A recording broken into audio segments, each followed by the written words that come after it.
यहाँ पे एक फिगर है और इस फिगर में हमें कुछ इन्फॉर्मेशन दी हुई है और कुछ चीज़ें हमसे प्रूव करने को बोली गई है। तो आइए इसे हम करते हैं, लेकिन पहले तो मैं चाहूँगा कि आप इस वीडियो को पॉज कर लें और इसे खुद से ज़रूर ट्राई करें। तो मुझे लगता है कि आप मुझे निराश नहीं करेंगे। आइए अब हम इसे मिलके करते हैं। तो पहले तो देखते हैं कि यहाँ पे हमें क्या क्या इन्फॉर्मेशन दी हुई है। ए बी जो है ए सी के बराबर है। ये जो ए बी है, एक्चुअली चलिए इसे किसी और कलर से शो कर देते हैं ताकि ये चीज़ क्लियरली दिखे हमें। ये जो ए बी है ये ए सी के बराबर है। ये जो है, उप्स ये थोड़ा गड़बड़ हो गया, ये जो है वो ए सी के बराबर है, ये इसके बराबर है। ये चीज़ हमें दी हुई है। और क्या दे रखा है? एंगल ए बी एफ यानी कि ये वाला एंगल ए सी इस वाले एंगल के बराबर है। ये दो जानकारी हमें दे रखी है और अब हमसे पूछा गया है, हमें ये प्रूव करना है कि बी एफ जो है सी ई के बराबर है। बी एफ ये वाली जो साइड है, ये जो साइड हमें यहाँ पे दिख रही है, बी एफ जो है, बी एफ ये सी ई के बराबर है। ये हमें प्रूफ करना है। और फिर हमें ये प्रूफ करना है कि ई डी जो है वो डी एफ के बराबर है। ये जो ई डी है, ई डी यानी कि ये वाली जो साइड है वो डी एफ के बराबर है। अच्छा, ये सारी चीज़ें हमें प्रूफ करनी है। कोई बात नहीं, चलिए पहले एक एक करके करते हैं। तो पहले हम इस पहले वाले प्रूफ पे आते हैं कि इसे कैसे हम प्रूफ करेंगे कि बी एफ जो है, बी एफ वो सी ई के पैरेलल है। तो अगर हम यहाँ पे बी एफ और सी ई की बात करें तो बी एफ जो है वो इस वाले ट्रायंगल बी ए एफ का एक साइड है और ये जो सी ई है वो ट्रायंगल सी ई ए इस ट्रायंगल का पार्ट है। तो अगर हम किसी भी तरीके से ये प्रूफ कर दे कि ये दोनों ट्रायंगल्स आपस में कॉन्ग्रुएंट है, और एक्चुअली थोड़ी क्लैरिटी के लिए मैं इन दोनों ट्रायंगल्स को थोड़ा सा अलग अलग करके बना लेता हूँ। ये कुछ ऐसा हो गया, ये हो गया हमारा एक ट्रायंगल, और ये एक ट्रायंगल हो गया, ये हो गया हमारा पॉइंट ए, ये हो गया हमारा पॉइंट बी, ये हो गया हमारा पॉइंट एफ। और जो दूसरा ट्रायंगल हमें यहाँ पे मिलेगा ये हो जाएगा कुछ ऐसा ट्रायंगल। इसको थोड़ा सा ठीक से बना लेते हैं, कुछ ऐसा। ये जो ट्रायंगल हमें यहाँ पे मिलेगा, ये जो हमें ट्रायंगल मिलेगा, ये हो जाएगा हमारा पॉइंट ए, ये हो जाएगा ई, और ये हो जाएगा सी। इन दोनों ट्रायंगल्स को हमें, जो कि यहाँ पे ओवरलैप कर रही हैं, इन्हें हम कॉन्ग्रुएंट अगर प्रूफ कर दें तो हम बोल सकते हैं कि बी एफ सी के बराबर हो जाएगा, क्योंकि फिर ये कॉरेस्पॉन्डिंग पार्ट्स हो जाएंगे कॉन्ग्रुएंट ट्रायंगल के। तो पहला स्टेप तो हमारा यही होगा कि वी नीड टू प्रूफ, हमें ये प्रूफ करना होगा, वी नीड टू प्रूफ कि ट्रायंगल ए बी एफ जो है वो ट्रायंगल ए सी ई के कॉन्ग्रुएंट है या नहीं। तो चलिए पहले देखते हैं कि हमें क्या क्या जानकारी दी हुई है।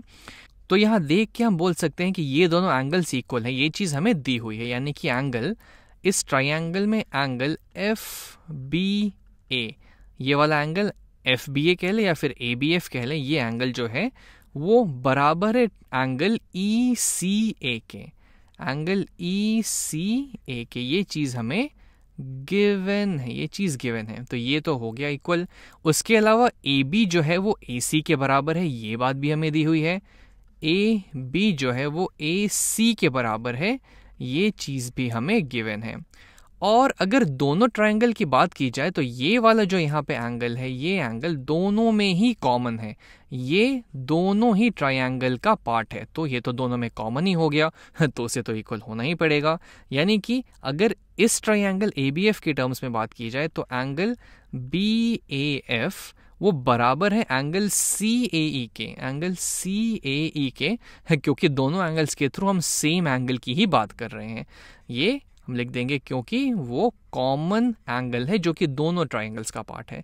तो फिर हम बोल सकते हैं कि angle side angle A S से कॉन्ग्रुएंट क्राइटेरिया से, ए एस से कॉन्ग्रुएंट क्राइटेरिया से ये जो दोनों ट्रायंगल्स हमें मिले ये आपस में कॉन्ग्रुएंट हो जाएंगे। और अगर ये कॉन्ग्रुएंट है तब हम बोल सकते हैं कि जो हमारा इस दोनों ट्रायंगल का ये कॉरेस्पॉन्डिंग साइड्स होंगे बी एफ और सी ई, बी एफ BF और CE वो आपस में बराबर होंगे। CPCT congruent parts of sorry corresponding parts of congruent triangle. तो एक चीज तो हमने यहाँ पे प्रूफ कर दी। अब हम दूसरे वाले प्रूफ पे आते हैं कि ED जो है वो DF के बराबर है, ये हमें प्रूफ करना है। तो पहले देखते हैं कि ED और DF किस ट्रायंगल के पार्ट है। तो ED ये रहा, DF ये रहा। तो ये देख के हमें ये लग रहा है ये जो ED है वो इस ट्रायंगल EBD इसका पार्ट है। इस वाले ट्रायंगल की अगर हम बात करें EDB इस वाले ट्रायंगल, और ये जो है DF वो इस वाले ट्रायंगल का पार्ट है। तो अगर हम किसी भी तरीके से इन दोनों ट्रायंगल्स को कॉन्ग्रुएंट प्रूफ कर दें तब हम बोल देंगे कि ED जो है वो DF के बराबर हो जाएगा। फिर से same reason, corresponding parts of congruent triangle. लेकिन अभी जो हमने ये प्रूफ किया, क्या इससे हम कुछ मदद ले सकते हैं इसको प्रूफ करने के लिए? तो आइए इसके बारे में थोड़ी चर्चा करते हैं। तो जैसे कि हम यहाँ पे देख सकते हैं, पहली चीज तो हमने ये दोनों ट्रायंगल्स को आपस में कॉन्ग्रुएंट प्रूफ कर दिया। कौन से दोनों ट्रायंगल्स? ये जो बड़ा वाला ट्रायंगल था, ट्रायंगल ABF और ट्रायंगल ACE ये दोनों आपस में कॉन्ग्रुएंट हो गए, जिस वजह से इनके कॉरेस्पॉन्डिंग पार्ट्स भी इक्वल हो गए। यानी कि एक पार्ट तो हो गया BF के बराबर हो गया। और अगर हम बात करें तो हम ये भी बोल सकते हैं ये जो हमारा AE होगा, AE वो AF के बराबर हो जाएगा। इसको और क्लियरली देखने के लिए हम इस वाले ट्रायंगल पे देख सकते हैं, ये जो AF होगा, AF वो AE के बराबर होगा। AF AE के बराबर होगा क्योंकि ये भी इन दोनों ट्रायंगल्स के कॉरेस्पॉन्डिंग पार्ट्स हैं। तो यहाँ पे हम बोल सकते हैं कि जो हमारा AF है वो AE के बराबर है। फिर से हम सेम रीजन देंगे CPCT, क्योंकि ये दोनों ट्रायंगल्स आपस में यहाँ पे कॉन्ग्रुएंट है, इसी वजह से।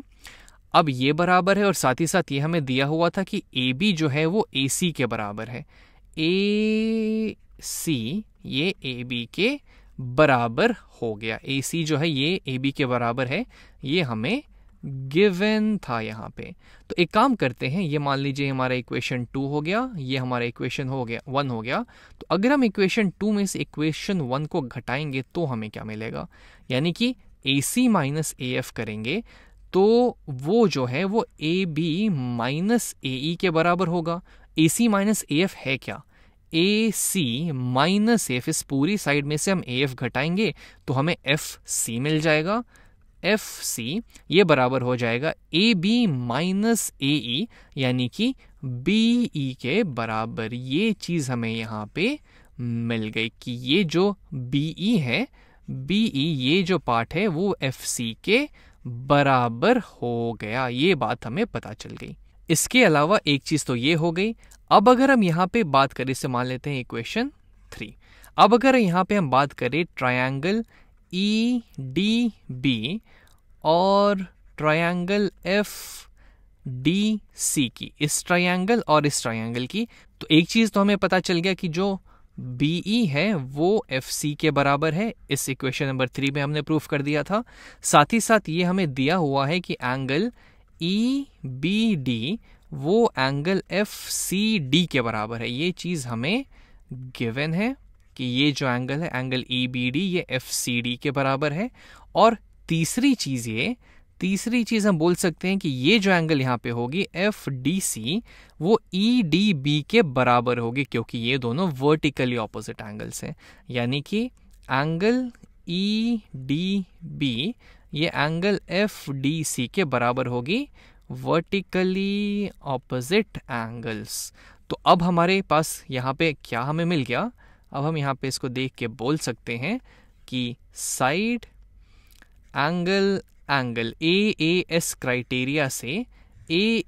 क्राइटेरिया से दोनों जो ट्रायंगल्स होंगे आपस में कॉन्ग्रुएंट हो जाएंगे। और अगर ये कॉन्ग्रुएंट होंगे तो इनके कॉरेस्पॉन्डिंग पार्ट्स बराबर होंगे, जिस वजह से हम ये बोल सकते हैं कि जो ED है वो DF के बराबर हो जाएगा।